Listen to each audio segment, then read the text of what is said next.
Até que ponto uma criança pode ser má? E até que ponto uma criança pode fazer uma coisa tão estúpida que vai fazer parte da vida dela inteira, simplesmente por medo? Eu acho que você vai refletir sobre isso, assim como eu refleti, depois que eu te contar essa história. Oi, eu sou a Paula e esse canal aqui é um canal para você descobrir histórias curiosas, histórias misteriosas, histórias bizarras, casos criminais. Então, vamos falar sobre os fragmentos hoje da história da Maddie Clifton, ou como muitas pessoas conhecem, o caso da garota no colchão. Maddie Clifton é a personagem principal da nossa história de hoje. E ela nasceu em Jacksonville, na Flórida. Inclusive, eu tenho contado muito caso da Flórida ultimamente, né? Mas eu vou tentar dar uma diversificada aí. A Maddie Clifton, que é a nossa personagem principal do vídeo de hoje, ela nasceu em 17 de junho de 1990, em Jacksonville, na Flórida. Na época em que tudo aconteceu, ela só tinha 8 anos de idade. Ela também era a filha mais nova do casal Sheila e Steve Clifton, e ela tinha uma irmã mais velha, que era a Jessica, que na época dos fatos tinha 11 anos. Na década de 90, não sei se vocês são dessa década, mas eu sou da década de 90, e era muito comum os pais deixarem ali os filhos soltos, né? Os filhos ficavam na rua, os filhos iam chamando as outras crianças da rua para brincar, sempre tinha muita farra, muita brincadeira na rua, e isso não era diferente ali no bairro que a Mary morava. Na rua delas, né, tinha muita criança, então, assim, quando era tipo final de semana, feriado, era sempre um evento, e aquela criançada pra rua para brincar, jogar alguns esportes, né, praticar alguns esportes como futebol americano, por exemplo, como beisebol. Era bem comum mesmo a rua da Mary estar sempre cheia de crianças e os pais ficarem tipo, só olhando ali dentro de casa mesmo, fazendo seus afazeres e passando o olho, um pai vigiando o filho do outro, e era mais ou menos assim que funcionava. Funcionava assim comigo também, eu não sei se era dessa época, mas se for, me conta aqui embaixo. Inclusive, que saudade dos anos 90, né? Mas enfim, vamos embora pra história. A Mary, ela é considerada uma menina inteligente, extrovertida, uma menina que adorava esportes, adorava coisas que trabalhavam mais questões de atividades físicas, assim, né? Então, além disso, dela fazer isso tudo na escola, os pais dela proporcionavam algumas aulas extras para ela, como era o caso de aula de balé e aula de piano, coisas que a irmã dela fazia também. O dia era 3 de novembro de 1998. A Mary estava em casa, estava sem muita coisa para fazer, e a mãe dela falou assim: minha filha, que tal você brincar na rua? Chame seus amigos para brincar. E ela ficou super feliz e, obviamente, ela foi. A irmã dela não podia fazer aquilo naquele momento, porque ela estava fazendo lição de casa. E ela precisava terminar a lição de casa antes de brincar, se ela quisesse brincar. E aí a Maddie, ela saiu batendo na porta dos vizinhos, chamando os vizinhos, só que naquele dia em específico, poucas crianças estavam de boa e podiam brincar com ela. Então, a 3 casas, né, da casa dela, ela encontrou crianças que estavam disponíveis para brincar e eles começaram a brincar de bolinha lá na frente da casa deles. Então era uma coisa assim, tipo, tinha a casa da Mary, 2 casas e ela estava na frente dessa casa. Bom, eles começaram a brincar de bolinhas e as bolinhas ao longo do tempo foram se perdendo. E aí a Mary, ela falou pro pessoal assim, gente, tem um monte de bolinha dessa em casa, eu vou lá buscar. E aí o pessoal falou, beleza, a gente te espera aqui. Ela foi entrar na casa dela. Chegando na casa dela, ela foi pedir a ajuda da irmã dela, e a irmã dela pediu pra ela não atrapalhar, que ela estava fazendo a lição, que senão ela não ia conseguir terminar. Ela também falou com a mãe dela e tal, e a mãe dela falou que não sabia, então ela saiu dali sem as bolinhas. O que acontece é que depois disso, ninguém mais ia ver a Mary, pelo menos não com vida. Bom, quando chegou por volta de umas 5 e pouco da tarde, a mãe da Maddie falou pra Jessica, Jessica, vai lá chamar sua irmã porque a gente precisa jantar. E aí a Jessica foi lá fora, não viu a irmã dela em lugar nenhum, deu uma passada de olho, ele não viu a irmã dela em lugar nenhum, avisou pra Sheila, né, pra mãe, e a Sheila saiu na rua procurando a Maddie. Então ela foi na casa de outras crianças, né, que a Maddie podia estar brincando e não ouviu ela chamando e tal, e ninguém sabia dela. Então ela voltou pra casa, ligou pra polícia e deu queixa de criança desaparecida. No momento, né, como era uma criança, as pessoas elas já ficam mais comovidas. Então a polícia ela já entrou no meio logo. A notícia começou a se espalhar, né? Então todo mundo ali se comoveu e começou a procurar a menina. Aí a polícia chegou ali na rua e eles foram tomar depoimentos dos vizinhos. Alguns vizinhos falaram que de fato tinham visto a menina na rua, chamando as outras crianças para brincar. Outras falaram que nem tinham visto a criança naquele dia. E aquelas 3 crianças que ela estava brincando, falaram que ela estava brincando normal, que ela foi para casa buscar bolinha, mas que ela não voltou mais e que elas continuaram brincando ali na frente. E como ela não tinha voltado, já deu a hora de entrar para casa, elas pensaram que ela simplesmente estava na casa dela. Gente, quando a gente fala de criança, quando a gente fala de adulto também, adolescente também, mas quando a gente fala de criança, cada minuto conta. E quanto mais tempo a criança fica desaparecida, mais chance tem dela não sobreviver. Então, das pessoas não estarem mais procurando por uma criança, e sim por um corpo.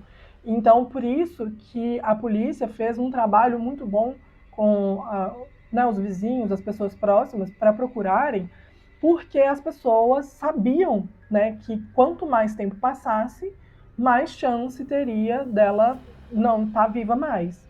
Então a polícia realmente sabia disso e começou a ir em quintal de vizinhos, começou a entrar em casa de vizinhos, a investigar e tudo mais, e nada, não encontrava nada.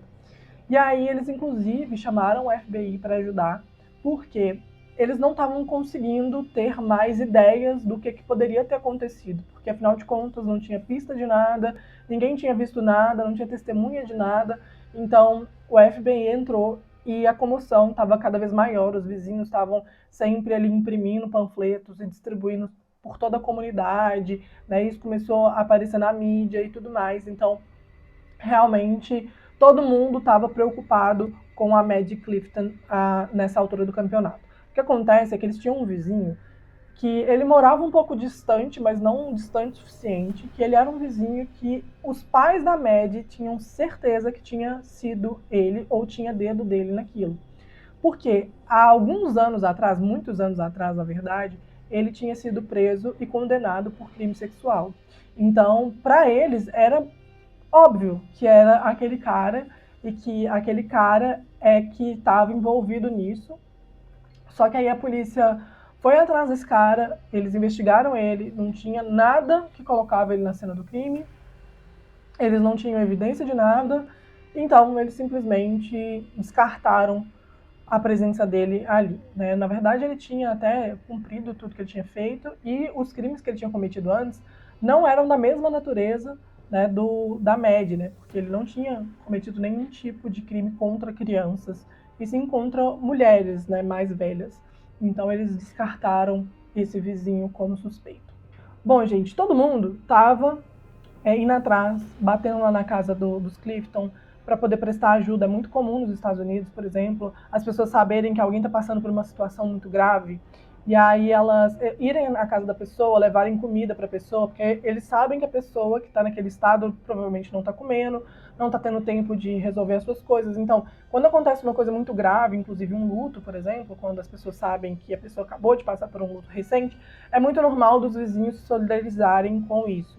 E, inclusive, os vizinhos da casa da frente, né, que eram os Phillips, eles estavam ali ajudando bastante, né, na causa da Maddie. Os Phillips eram pessoas que já moravam ali há muito tempo, então eles eram vizinhos dos Clifton há já mais de 8 anos.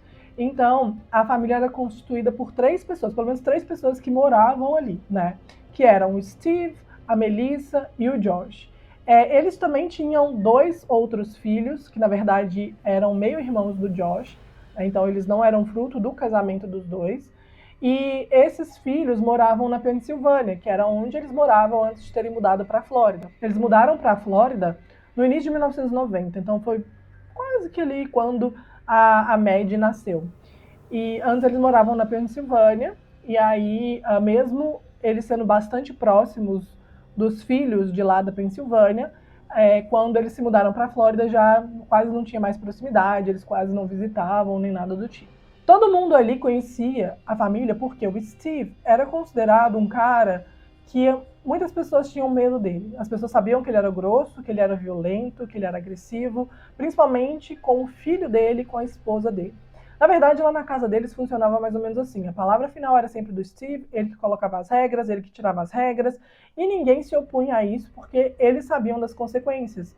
Né? Como eu falei antes, o Steve era uma pessoa agressiva, então sim, ele batia nos dois, né? Caso eles se opusessem a qualquer coisa que o Steve falava. E uma das regras da casa do Steve era que o Josh, ele tinha que ficar a tarde toda sozinho. Então ele ia pra escola, quando ele voltava, ele ficava a tarde toda sozinho. Porque ele não gostava nem que o Josh fosse para casa de outras crianças e também não gostava de nenhum amigo do Josh na casa dele enquanto nem ele nem a esposa estivessem em casa. Então por isso o Josh sempre passava a tarde inteira sozinho, só quando os pais chegavam em casa é que o Josh podia sair e brincar com as crianças na rua, como de costume. O Josh era um menino que ele tinha já 14 anos e ele era muito amigo da Maddie porque os dois gostavam muito de esportes. Então eles estavam sempre praticando esportes juntos, né? Diferente de outras crianças que às vezes gostavam de brincar, mas não gostavam de praticar esporte.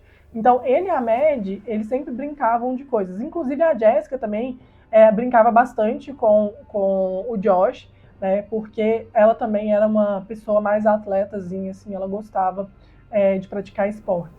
Bom, então assim como todo mundo, né, do bairro, essa família Phillips também estava ajudando a família Clifton com o desaparecimento da Maddie. Então o Josh saía colando cartazes pela cidade, a mãe ajudava nas buscas, então eles estavam ali bem ativos, né, na busca pela Maddie. Gente, já tinha uma semana que a Maddie tinha desaparecido e nada, não tinha evolução no caso, a polícia não tinha nem noção de onde a menina tinha ido parar.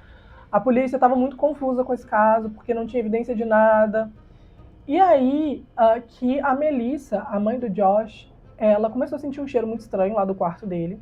E ela ficava mandando ele limpar ali a gaiola dos passarinhos que ele mantinha no quarto, porque ela achava que esse cheiro vinha ali da gaiola. E aí ele não limpava, nunca limpava. Ela falou, não, quando ele for para a escola, eu vou lá e vou limpar. E aí que ele foi para a escola, ela entrou no quarto dele e começou a fazer uma faxina ali. Só que ela via que o cheiro, mesmo depois dela ter limpado os passarinhos, o cheiro não passava. E o cheiro estava mais focado em um lugar só, que era a cama do Josh. Então, ela percebeu que, além de tudo, tinha um vazamento do colchão dele, que era um colchão de água. E ela falou, nossa, nós vamos ter que trocar esse colchão, ou então reparar o estrago. E ela achou que, muito possivelmente, o cheiro que ela estava sentindo poderia ser do conteúdo que estava ali dentro do colchão. Bom, ela levanta o colchão, e a hora que ela levanta o colchão, ela percebe que o Josh ele já tinha colocado silver tape ali em alguns lugares, então ele já tinha visto que estava vazando, e ele mesmo tinha tentado consertar, mas não tinha dado certo. E aí ela vai ver como que estava e ela encontra uma meia com um pé. Ela se desespera, ela grita e ela não conseguiu olhar mais o que tinha ali, então ela corre e liga para a polícia, e a polícia logo vai para a casa dela ver o que era aquilo ali. A polícia já tinha investigado a casa deles, só que já tinha mais tempo, né? Não tinham 7 dias, tinha mais tempo, isso foi logo no inicinho. E a polícia simplesmente disse que no quarto do menino tinha cheiro de passarinho, não tinha cheiro de cadáver, né? Então, na hora que eles viram lá, eles viram que a menina estava no colchão. Então, sim, ela estava ali presa no colchão do Josh. Eles encontraram a menina, ela estava sem as calças, estava sem a calcinha, estava com a blusa erguida, ela estava só de meia, né, e ela também não estava usando sapato. Além disso, ainda investigando ali dentro do quarto do Josh, eles encontraram algumas coisas muito bizarras. Eles encontraram um taco de beisebol cheio de sangue, eles encontraram uma faca que estava escondida atrás da televisão dele, o quadro de avisos dele, que ficava na frente da cama dele. Eles tinham encontrado duas coisas super bizarras. A primeira era uma foto da Jessica, que era a irmã da Maddie, e a segunda era um papel, né, de busca da Maddie, né, lá, tipo, falando missing girl e tal, com a foto dela. E eles acharam isso completamente bizarro. Por quê? Porque ele estava ali olhando para aquilo, sabendo que ele já tinha matado ela, sabendo que ela estava ali no quarto, sabe? Tipo assim, eles acharam muito, muito bizarro isso. Bom, a família Clifton, né, ela estava inteira na casa, né, os pais e a Jessica, e eles viram esse movimento da polícia. Eles viram que a polícia estava ali na casa dos Phillips, e eles perceberam que eles começaram a colocar aquela fita amarela, né, de cena do crime, que não era para ninguém entrar, nem nada. E eles falaram, mas que é isso, né? O que tá acontecendo? E, gente, a notícia foi se espalhando. E logo chegou nos Clifton. E eles não queriam acreditar. Eles falaram, não, gente, não é possível. Eles eram amigos. Eles jogavam juntos. O menino já veio aqui em casa e ele precisa ser um garoto bom, um garoto decente. Ele nunca fez nada, a não ser que uma vez que ele contou uma piada de conotação sexual, que a gente ficou meio assim, mas é um menino que parecia ser bom, né? Apesar do pai dele ser estranho, o menino parecia ser bom. Então, eles não queriam acreditar em primeiro momento, eles não acreditavam que, infelizmente, tinham de fato encontrado a Maddie, mas tinham encontrado ela já sem vida, e que ela tinha morrido desde o primeiro dia que ela sumiu. A Maddie, ela tinha vários ferimentos, tanto contundentes como perfurantes no corpo, principalmente na região da cabeça, do pescoço e do peito. Bom, a polícia levou o Josh, obviamente, e já prendeu sob acusação de assassinato em primeiro grau.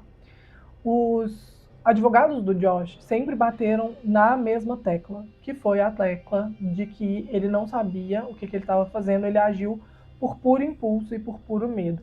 Por quê? Porque eu já vou te contar a versão do Josh dos fatos. E, infelizmente, a gente não tem a Maddie para contar, né, o que ela passou. Então, o que a gente tem é o que ele contou. Ele contou que ele estava jogando beisebol sozinho, jogando a bola de beisebol sozinho na casa dele. E aí ela passou ali sozinha na rua e chamou ele para brincar. E aí, você quer jogar beisebol? Ele falou assim: olha, não tô podendo muito não, porque daqui a pouco meus pais vão chegar. Mas se você quiser, a gente pode jogar escondido para ninguém contar pro meu pai. E a gente. Só que tem que ser rapidinho, rapidinho você precisa ir embora. E ela falou: não, beleza, tudo bem. Aí eles começaram a jogar beisebol. E assim, faz sentido até certo ponto que ele fala? Faz. Mas mais ou menos também, porque eu fico muito confusa com essa história o tempo todo. Não é a primeira vez, eu já conhecia essa história há muito tempo, e agora eu tive que rever essa história, né, pra vir aqui contar pra vocês. Porque a bola de beisebol, ela é uma bola de fato pesada, ela é uma bola meio que de cimento, assim, né? Então ela é muito, muito pesada, e ela de fato pode causar um estrago se ela acertar onde não deve. E aí ele falou que, jogando a bola, ele acertou o rosto dela. E que nisso, assim que ele acertou o rosto dela começou a sangrar, ela começou a chorar e a gritar. E ele ficou apavorado, ele falou assim, meu Deus, e agora, o que eu faço com essa menina que tá aqui em casa? Nossos pais são vizinhos de frente, com certeza meu pai vai saber que eu trouxe uma criança aqui para casa, e pior, que ela se machucou aqui em casa. Então, segundo ele pegou, foi meio que arrastando ela lá pro quarto dele, falando que ia ajudar ela e tal. Só que ela não calava, ela não parava de gritar, ela tava sangrando muito. E aí o que ele fez foi ter dado um mata-leão nela, né? Ele estrangulou a menina. Ele ficou ali estrangulando a menina por um tempo, só que isso não foi suficiente para ela parar de fazer barulho, para ela parar de se debater. Então ele diz que num ato de desespero pegou o taco de beisebol e bateu na cabeça dela. Quando ele fez isso, ele achou que ela de fato já tinha ido de arrasta. Só que aí ele pensou, vou colocar ela debaixo do colchão. Ele colocou ela debaixo do colchão em primeiro momento. Só que quando ele encostou no colchão, ele percebeu que ela estava fazendo barulho. E percebeu que o barulho era alto e ficou com medo dos pais dele escutarem isso. Então, o que ele fez foi, ele tirou a menina de lá de baixo, pegou uma faca e esfaqueou a menina algumas vezes no pescoço e no peito. E depois ele tentou esconder ela ali no colchão de água. Quando as pessoas questionaram por que a menina estava sem roupa, ele disse que ela estava sem roupa porque na hora que ele foi puxar ela, que ela estava dentro do colchão, na hora que ele foi puxar ela, a roupa foi saindo, né? E ela estava presa, mas a roupa vinha. Então foi por isso o que foi muito questionado, porque isso não faz tanto sentido, já que a blusa estava enrolada para cima e a roupa estava saindo, e ele falou que a calça saiu primeiro do que o sapato. Então isso é muito estranho, né? Porque às vezes, normalmente, né, o que acontece é que a calça fica presa no sapato, né? Então ele falou que a calça saiu antes do sapato, que não faz muito sentido no que ele falou. Porém, a menina, quando ela foi para a autópsia, eles viram que não tinha, de fato, nenhum tipo de agressão sexual nela. Não tinha abuso, ele não tinha mexido com ela nesse sentido. Porém, nessa autópsia também, eles não constataram nenhuma lesão nela que pudesse afirmar, de fato, que foi uma bola de beisebol. Então não tinha nada ali muito claro dizendo que, sim, ela levou uma bolada de beisebol primeiro. E, segundo a autópsia também, o primeiro golpe que ele deu foi, de fato, o golpe no pescoço, e depois os golpes com taco, e depois de muito tempo só, os golpes com a faca. E aí, gente, que a justificativa dele para tudo isso é que ele estava com muito medo do pai dele aparecer e o pai dele castigar ele. Então ele começou a agir por impulso, e aí quando ele viu já era tarde demais para ele desistir, e ele acabou finalizando com tudo. Então essa foi a justificativa que ele deu para a polícia. E aí a polícia perguntou: o que você ia fazer com o corpo? Ele falou que não fazia nem ideia. Outra coisa que eles perguntaram para ele também foi como que ele conseguiu dormir por 7 dias, sabendo que tinha um corpo ali embaixo dele. Ele falou que não sabe como que ele conseguiu negar isso na cabeça dele, mas que ele conseguia não pensar naquilo, que ele se travava quando ele ia pensar. Então é como se nada tivesse acontecido, como se ele soubesse, mas que aquilo ali era mais por um sonho do que para a realidade que ele viveu. Para piorar a situação dele, a polícia, obviamente, né, pegou eletrônicos e percebeu que mais ou menos em torno de 30 minutos antes do que ele fez, ele estava assistindo filmes pornô, porém bem agressivos. E depois de 30 minutos mais ou menos do que ele fez, ele voltou a assistir os filmes. É claro que quando as pessoas ficaram sabendo da versão dele, né, as pessoas não acreditaram e começaram que era um monte de teoria. E tem algumas que são mais aceitas, como uma que é que ele tentou fazer o que ele via nos filmes com ela, então ele viu ela vulnerável, sozinha e tal, e ele atraiu ela para a casa dele. E a segunda é que a Maddie entrou por vontade própria na casa dele, porque ela estava querendo bolinha. Ela pode ter achado que o Josh teria bolinha, ela sabia que ele estava em casa, porque ele sempre estava em casa. E aí ela foi lá e ele falou: não, beleza, a gente tem as bolinhas, mas a gente tem que ir lá no meu quarto pegar. E aí quando ela foi lá no quarto pegar, ele tentou abusar dela, e aí ela começou a gritar, pedir ajuda, chorar, e aí ele ficou desesperado e fez o que fez. O julgamento do Josh ele foi muito rápido, e eles levaram o Josh para outra região, porque eles queriam que o júri fosse imparcial.